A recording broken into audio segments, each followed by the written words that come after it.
Welcome to New Quantum Era, the podcast where I speak with people working in the field of quantum information science and technology. I'm your host, Sebastian Hassinger, and I actually have a first this week. This is a repeat of an episode that I recorded earlier this year, and this is triggered by the news last week that the Royal Swedish Academy of Science has decided to award the Nobel Prize in Physics to John Clark, Michel Devoret, and John Martinis. They're sharing that award for the discovery of macroscopic quantum mechanical tunneling and energy quantization in an electric circuit. And it so happens that I interviewed John Martinis for the podcast back in March at the APS Global Summit.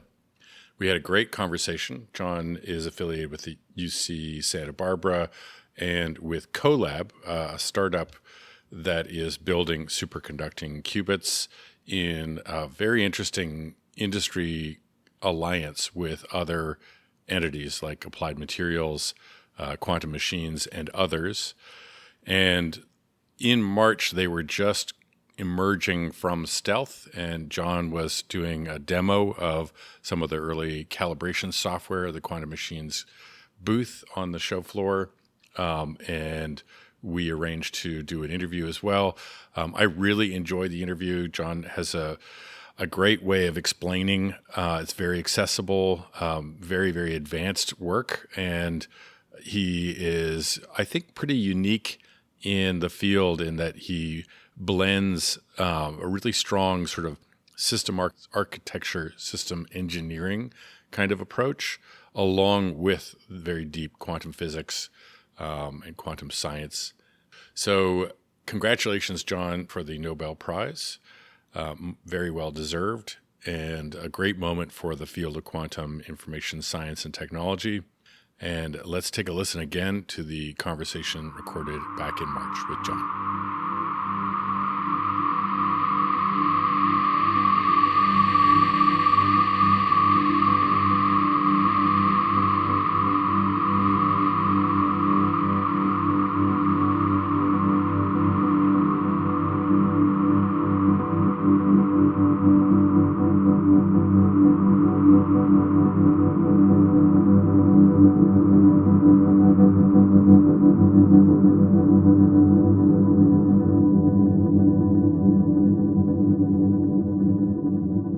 When we talked last, you were still in stealth mode. Right.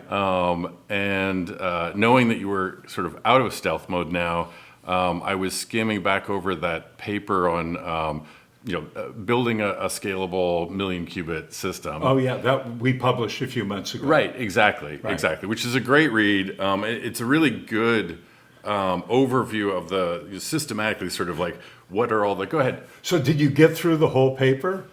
It's a long paper. It's a long paper. This morning, no, I did not. Yeah, that's okay. But a few months ago. What I like is it talks about the whole stack, and whatever you're interested in, you can read that section and figure out what's going on. That's right. But the whole point of the paper was to really talk seriously about everything, right? So that people can see that there's a plan. Obviously, things change, okay, as you do that. But and also that we thought not just how to improve the qubits now, but how do you go to 1,000, 10,000, 100,000, a million? Okay, and what we're trying to do is build on the infrastructure and test it at a few qubits or whatever. Yeah. But it's going to be upward compatible. Right. We're not going to say, oh, we're going to use integrated circuit fab.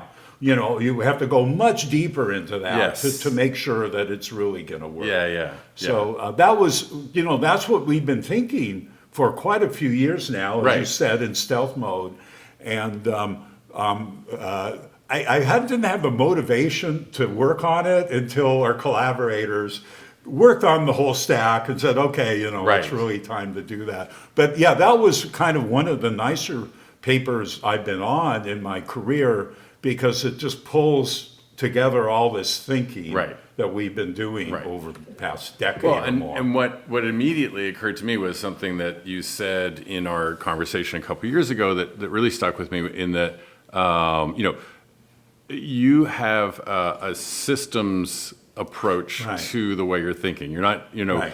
experimental physics gets you so far, but to build something with this kind of long-term roadmap, there Right. needs to be an architectural sort of philosophy and a systems design kind of approach. And that's really apparent in that paper, I think. Yeah, that's right. And thank you for noticing that, because that's kind of what the big focus was.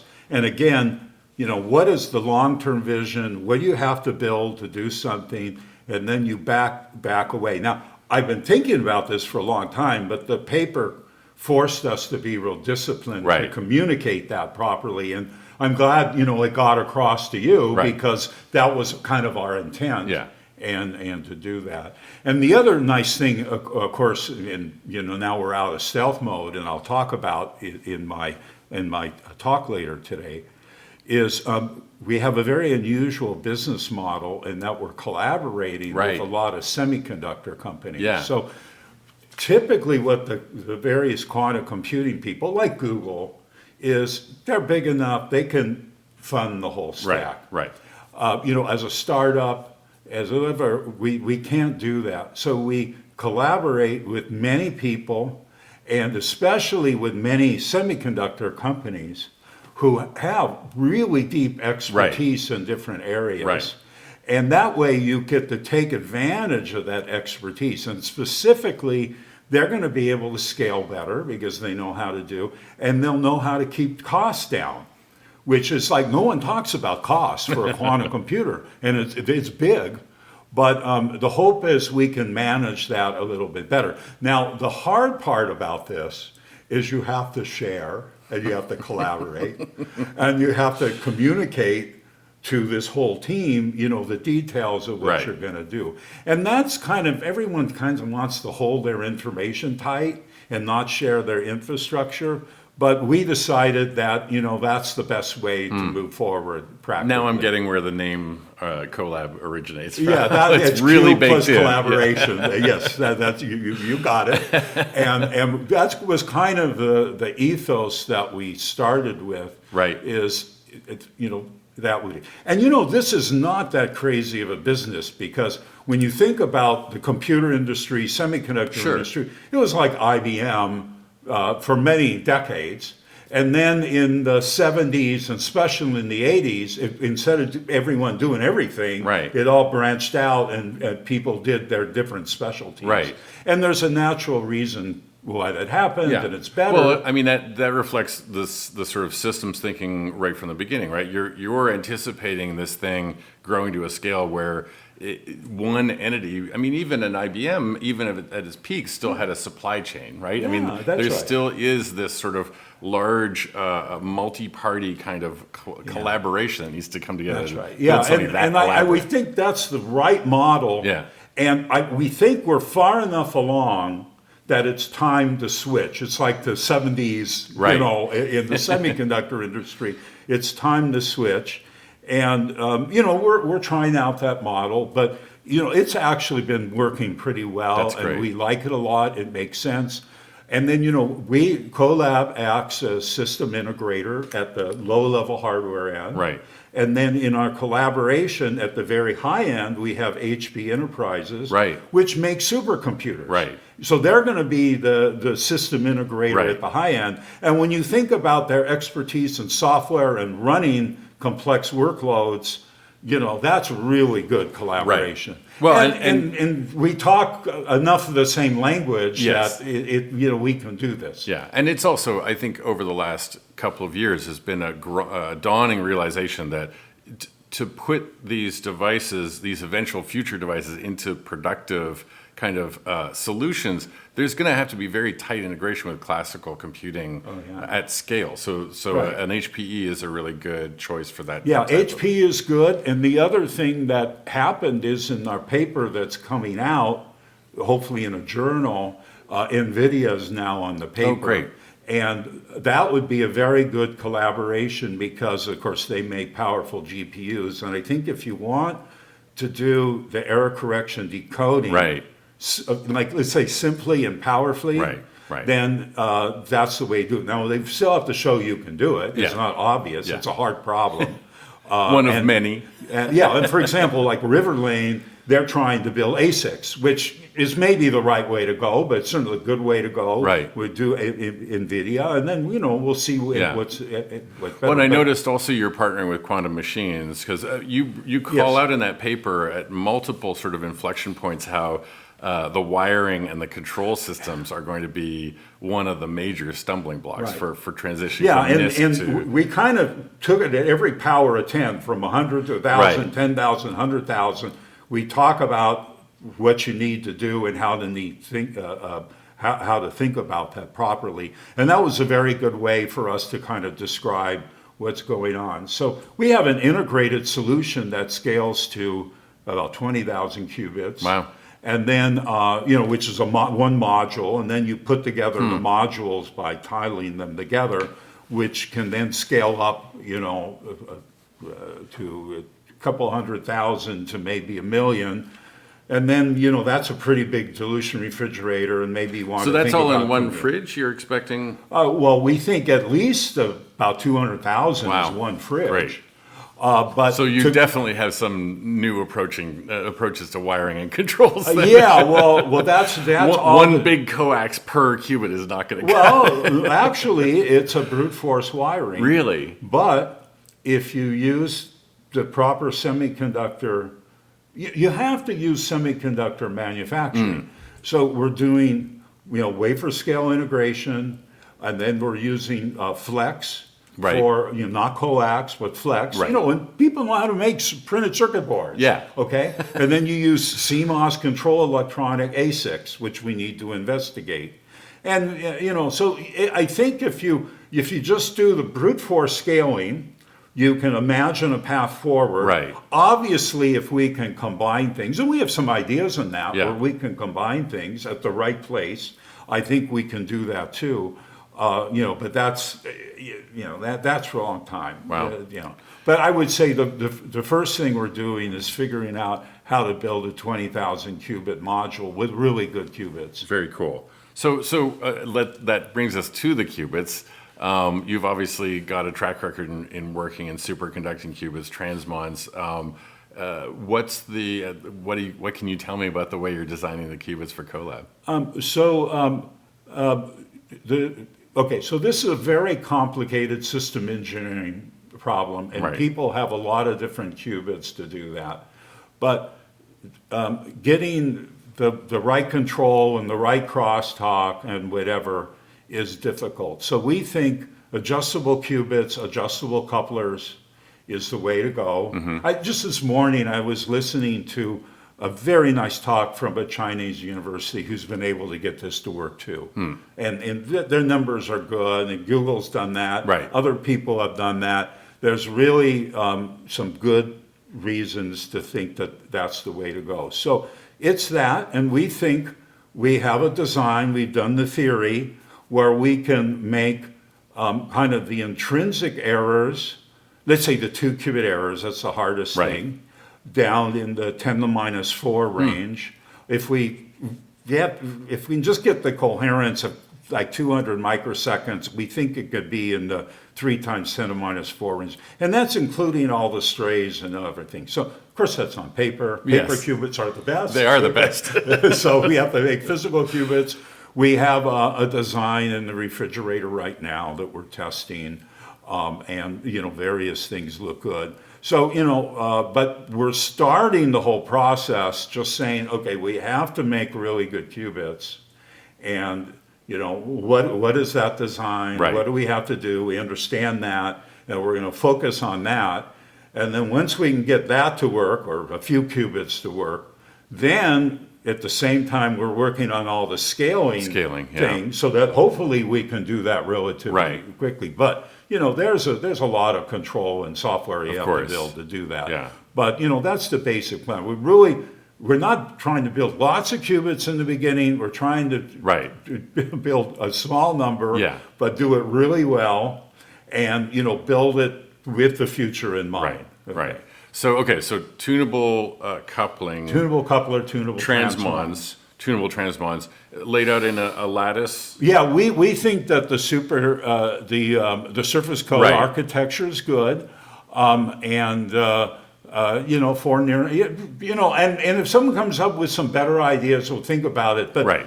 Coupling to a lot of qubits is hard. Yes. And, you take, for example, this is what I've been told by some people at Google, and, haven't done the analysis myself, but they do an architecture where sometimes you connect to 2 qubits and sometimes you connect to 3. Right. And, that's really much easier to make something. Yeah. But what I've been told is that if you have qubit dropouts, because we're not going to make a perfect chip, Right.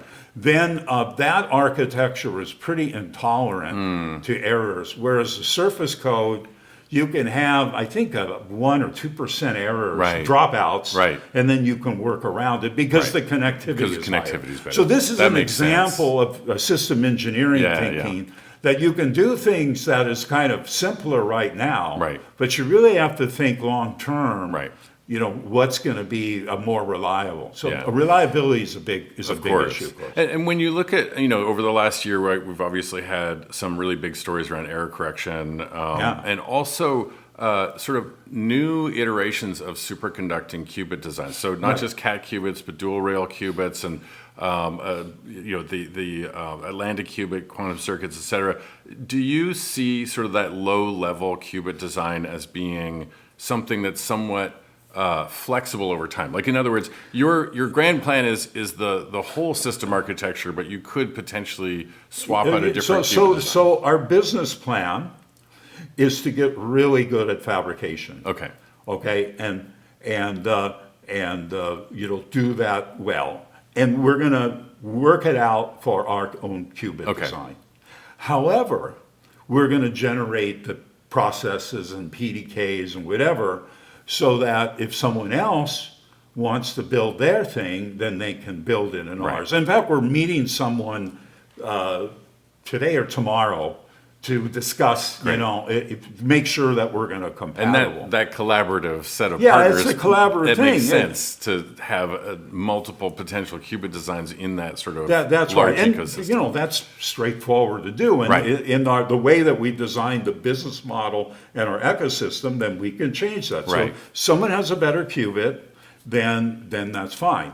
Now, what I would say is, although there's all these nice papers out there, and this is great, I really like it, we need to explore. It's not clear to me that they're going to have the right system design to get everything to work right. For example, with our design, we think we can get a good high fidelity qubit gate with the intrinsic fidelity in the 10 to the minus 6 or so. So, it's very, very good. With a 35 nanosecond gate, a really fast gate. Okay, not quite as fast as the 1 qubit, but really fast. And given we have a limited coherence time, and you always want to, make a fast gate, then that's a very good design. Good design, 4 qubits, you can lay it out. So we're willing to talk to people, but we think we have pretty good design. But that's good. You have what you want to do is you have a good baseline design, and if something better comes along, we'd be happy to pivot. And we'd be happy once we develop this, we'd be happy to fabricate, a chip for someone else. So, we can do that. We have no problem with that. Out of curiosity, so you're saying 200,000 potentially in one fridge, and your goal is sort of a Million-Qubit system. Are you thinking about transduction at this stage? So there's 3 ways to scale to millions. One is to have a big fridge. A really big fridge. A really big fridge. Okay, it's expensive, but it's a little bit ugly. It's not modular enough. But okay. And then the couple things has to do with transduction. Everyone's talking about optical. And the problem is it's not quite there yet. But people are working on it, and then we'd be happy if someone to develop that. And the nice thing is building the modules at 20,000 and then at let's say 200,000. It's very natural to think of those modules as the central CPU and the other modules as the distillation for the T state, the A state generators, and then to network it in. So the surface code architecture allows you to build that modularity. Right. But again, we have to make the optical communication. So people have gone a long way, but it's still, it's one of the areas I watch with fascination. And even with atom systems, yes, I know. I've learned a little bit about them, and I think people can do it, but the communication speeds are really in hertz. Really, and then it's a lot of overhead and a lot of distillation you have to do. Yeah. So, that's a big research area. Yeah. So we kind of have two different plans, and then we'll see. Now, also in the paper, our theory people have said you might be able to do kind of error mitigation and break up the system classically in a clever way, so that you might be able to tolerate a smaller system. Right. So, we'd be happy to consider that too, and obviously we can build systems available to it. But, right now we're at, 100 qubits or so. Yeah. And it's hard to know what it's going to be like, in the future. Yeah, I always think that about, the speculation about algorithms or applications. It's sort of like, well, you have to sort of build it to see what you can do with it. Build it until you have applications. I know. So we have to build It's a chicken and egg problem. Yeah, that's right. And standard problem, we have to do that. So just to tell you a little bit about my talk. Yes, please. If you look at the rate of progress, let's say the Google group and the number of qubits, it's a good proxy because they're making the qubits better. Yeah. If you extrapolate that out as to when we'll get to 1 million qubits, okay, I will be dead. Okay? I was guessing it was going to be bad news. Yes, that's bad news. Okay, and what I also say is, if you look at all the young people in the audience, they will be retired. Yeah. And so we're in the situation now where we really want to make it go faster. Right. And that's the nice thing about a startup company, is you're able to think more creatively, think out of the box. Let's, what do we need to do, and try to assemble the team. You don't have that inertia. So we're basically, for my personal goals, is I want to build, self-motivation is good, John. Before I die, okay. And I think we have a plan where we can rapidly accelerate it, because of course, it's nice that this is funded well, both from private government, private industry, and the like. But this long horizon is not good economically. Right. And we're trying to figure out how to speed it up. Capital has a limited attention span. That's right. And originally when we did the quantum supremacy 5 years ago, it was 10 years. Right. Well, we're halfway through 10 years, and we got a factor of 2. Yeah. Okay, so it's a little slow. Yes. And I'm going to say that it's generically hard.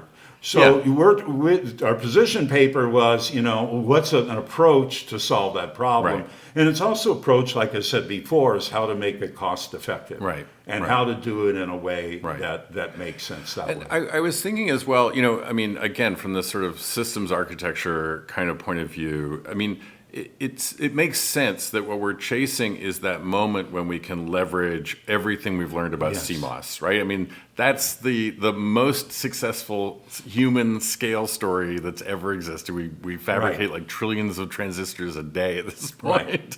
Right. So, in some sense, does it feel like superconducting qubits are one entrant in a race? They sort of emerged around sort of 2000-ish, but there's all of the qubits are kind of on that same race to try to get to the point where there's an inflection point where all of a sudden you can have that monolithic solution moment when suddenly you unlock the secret to scale. So let me, you're right in what you're saying, but it's a little bit more nuanced, but it's an actually interesting thing.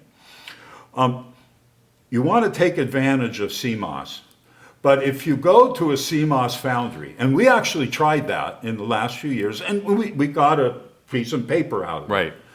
But the problem is they have CMOS tools, and they want to shoehorn your process into a CMOS process. Yes. Now, for spin qubits, okay, you can do that, fine. But for superconducting qubits, it's a little bit different of a process.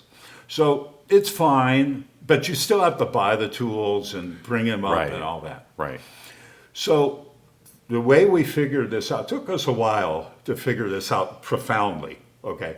We knew it intuitively from the beginning, is not to go to a foundry.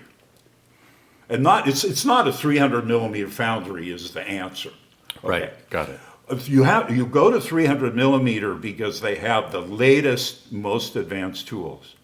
The latest processes are only in 300 millimeter and not in 200 millimeter. Right. And if you want to backport them, I see. it's too expensive. Right. Because they don't want to redesign. There's no market. Yeah. Okay. Yeah. And the other thing is we have to make two new tools, a new process. Okay, the process exists, but you have to combine it in a tool. I see. So the secret is to go to a tool maker. I see. And in our case, that's Applied Materials. Got it. Got it. And that collaboration has been fantastic. Excellent. Okay. And it's basically because we can tell them what we understand about the physics. Got it. And they go away and say, yeah, we have these versatile tools. And then we work together. Right. And then we finally say, okay, these are the tool sets. So that's upstream from the fab. The eventual fab will be. Yes, because, and the thing is they know how to do the various processes, Right. and they have experience. Right. And they all the time are selling to people who want to do something new, and they have to Right. develop in labs, so they're used to this. Right. And what we're doing is within what they're normally doing. Right. And the nice thing is, the tools that we want to make this in are, let's say, $50 to $100 million. I don't know what it's, Right. and I'm going to say that's even too expensive for Google or whatever until you're selling something, right? It's way too expensive. Yeah. But for them, they have these systems. They can retrofit it relatively cheaply and then try it out. I see. And then they have a several $billion Right. research clean room. Right. So for a modest amount of funding, That makes working sense. with the right people, and of Yeah. course we had to convince them we knew what Yeah. we were doing. Okay, fair enough. Yeah. Okay, then you could take advantage of this. So it's their tool, our tooling R&D process is what you're plugging into, essentially. That's right. Yes, that's right. Yeah. And then they've been able, they have to bring it up. It's taken a while to bring it Yeah. up, 6 months. Right. But they can bring it up in a way that just blows your mind in terms of like the university fab you ever Right. do, because they have real experts there. Yeah. And then also we're thinking about how to do certain things in a couple years, and they have experts on that too. Right. So you can really put together anything. But basically every process step is way better and way more reliable. And the really interesting thing, and I'll be giving a talk on this later today, is we just make simple resonators, just to check out the materials. And that's actually took a while to get that to work right, okay? But the reproducibility of those resonators, like the resonant frequency, is way, way better than we ever did. And Right. that's over a huge 300 millimeter wafer. Yeah. And if you go look at the specs of what they're doing, they have nanometer precision Right. on various Right. things, and flat surfaces and big grains and all these crazy things that you can't even imagine doing. Yeah. And that just comes out of their knowledge Right. base. Right. It's Now, it's the spectrum from science, science done by postdocs and PhD students Yeah. to engineering, yeah, right? They have decades and decades Absolutely. of experience, and then we take advantage of Right. it. So it takes a while to get there, but then in the end, you have something that is really kind of amazing. Now, of course, we have to show that it's going to translate to Right. qubits. My guess is what's going to happen is we're going to translate to something that kind of people have already done on their, let's say, their best qubits or Right, best thing. right. But we'll be able to make it reliably. Right. And we'll be able to make it over a big 300 millimeter wafer. Right. And to, get it, the parameters set right and get everything work Right. right. But there's a chance that it'll be because it'll be more reliable, it'll also be much better. Right. So we'll have to check that. But it looks really, really interesting. That's exciting. So, can you tell me roughly when you'll have a system that you can start like publishing results or getting people to kick the tires on? Well, okay. So first of all, from the working in Taiwan, Academia Semiconductor, an archive paper was posted yesterday. Oh, great. on a process that gets rid of these lift-off junctions. Okay. And lift-off, of course, no one in their right mind in the semiconductor industry would ever do lift-off, okay? Yeah. It's very, very dirty. Maybe at the back end or something, but to depend on that's bad. So we publish that. We still have to make it better. So that's published. We have the position paper. Right. And we're working on getting everything figured out. Now, one of the things, it's going to be better than publishing. Okay, we'll publish. Good. Okay. But what's better than publishing is that our Qolab business model is to make available to us our good qubits and our good system. Great. So the big thing we do is what's called the Qolab Start System, where we deliver a system that's essentially equivalent to our best research grade systems. So we take all the knowledge of that and we reproduce it and we give it to you, or sell it to you. Yes. Don't give it to me, it's expensive. We sell it, and then people can, use good qubits. Right. And it's part of our collaboration strategy because we think university groups, they can test things that maybe we don't have the time with, or they're going to test and maybe come up with new ideas. That's great. And then besides the qubit systems, we are going to make available chip mounts and some filters and some electronic testing, so that people can make sure that their systems are kind of up the grade. So there's just a lot of infrastructure to make good qubits, and we'll try to make that available. And when does that start? We're hoping, actually last night we talked to a group and they said they wanted to buy a chip mount from us, so hopefully in the next few weeks. Great. And the Qolab said there's another group that's talking about it, and we hope to get them out a quote and get a thing in the next month or so. Great. So this is going to be a big year for you then. Hopefully if we can get all this to work. Excellent. So that's good. And then, as we make the chips, and we've tested it enough for ourselves, and maybe publish some papers, but it's going to be better because it's like the super appendix where you actually get a chip, right? Yeah. Okay, that you can play with yourself, right. And then I would say one of the things we're trying to do is to make these good qubit systems requires a lot of patience and calibration and the like. And we're working closely with quantum machines to do that right, make sure the control systems are good, and doing that. But we're trying to fix various things in the qubit chips at the low level so that when you go to calibrate it, it's going to be a lot easier. And because what we did at UCSB and then Google really required a race car driver to drive the chip. And we want it to be, not quite a Tesla self-driving, full self-driving, but, towards that. Right. We want to move in that direction. I mean, Tesla's just moving towards that as well. Okay, there's a lot of hype, but fine. But, you understand. Yes, we want to move towards that. Right. And it's not just making better software. You want to make better hardware. Yeah. So, as an example, we're collaborating with Synopsys, who makes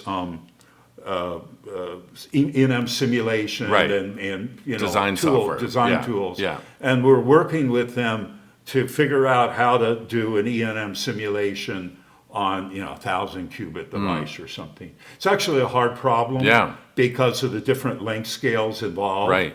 And but they have some knowledge base, and they've done it on other kind of problems, and they just have to apply it to ours. That's fantastic, John. I think it sounds very much like you've found a model that is going to have sort of multiplying positive effects on the whole ecosystem, because everybody who's involved in that partnership. We're going to help other people make money, and that's fine. Okay, I'm just excited. We want to have a valuable company. We think we'll do that. We think that's the way to, and I think we have to do this because I think the physicists are being a little bit naive, what it takes. Now, I don't know exactly what everyone's doing, but I think a horizontally integrated a lot of collaboration is gonna help the field a lot. That's fantastic. Well, we'll be watching. Oh, and by the closely. way, yes, it's really fun. and because I get to talk to people who are experts in their domain. Yeah. And then we get to learn about all these things in great detail. Right. You know, in a way that you could never hire someone in your own company of course. with that kind of expertise. Yeah. And then also, I find is talking to the managers of the other companies. They're really good, and they're used to managing a hardware project, which is different than managing a software project. Right. And that's, you know, at least at our level, that's fine. And it's really interesting to learn from them. So I get to experience things which I find really, really fun. It matches with, I mean, you tend to have a very holistic perspective, and that's the approach that you found with Qolab, so it sounds like that's a terrific model. Thank you so much for joining us. This has been great. Excellent. Great, that was fun.